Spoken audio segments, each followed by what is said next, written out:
Un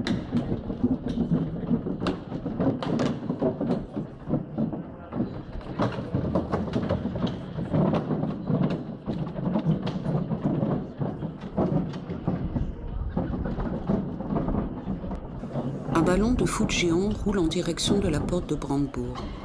Deux hommes le tirent. Tels deux bœufs attelés à une charrette, ils avancent péniblement devant leur ballon de bois. Une voiture est en train de les dépasser.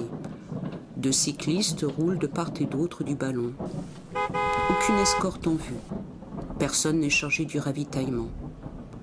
Seuls les passants curieux les accompagnent. Les cyclistes sont fort étonnés et suivent l'étrange attelage. Quand les hommes qui tirent le ballon de foot géant auront dépassé la porte de Brandebourg, peut-être feront-ils une petite halte et offriront leur carte postale sur laquelle est noté « Deux sportifs venus des rives du Danube tirent 12 quintaux à travers l'Allemagne. Les cartes postales qu'ils distribuent sont gratuites.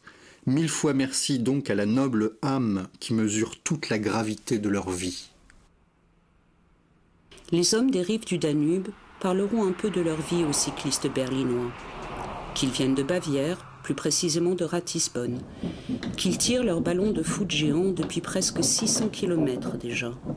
Qu'ils ont l'intention de parcourir toute l'Allemagne, et ce, plus d'une fois. Tout d'abord du sud au nord jusqu'à la Baltique, puis du nord au sud jusqu'au pied des Alpes. Ils raconteront aux cyclistes berlinois si curieux qu'ils ont construit ce ballon de leurs propres mains à Ratisbonne, qu'ils y dorment pendant le voyage, qu'ils jouent des matchs avec les habitants des villes et des villages qu'ils traversent, que cela leur fait plaisir quand des inconnus qui aiment aussi le foot s'immortalisent dans leur carnet de voyage. Ils diront encore qu'ils font de la réclame pour ce voyageur du commun, pour les villes et paysages allemands et surtout pour le foot qui rassemble les gens.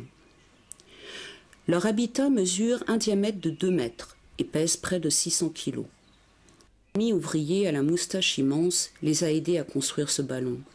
Il est fait en aulne, car ce bois se laisse bien travailler. Le ballon n'est donc pas en cuir. De même, il ne roulera jamais sur une pelouse, mais sur des routes pierreuses, recouvertes de gravier, de pavés, de béton ou goudronnées. C'est pourquoi il est ferré de 2 cercles, afin que le ballon ne roule pas en zigzag. L'engin ressemble à un ballon géant qui porterait des bretelles. Les 2 sportifs qui font partie du club de foot de Ratisbonne, le 1.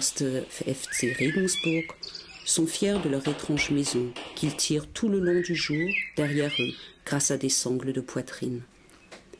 La nuit, ils se retirent à l'intérieur du ballon qui leur sert alors de chambre.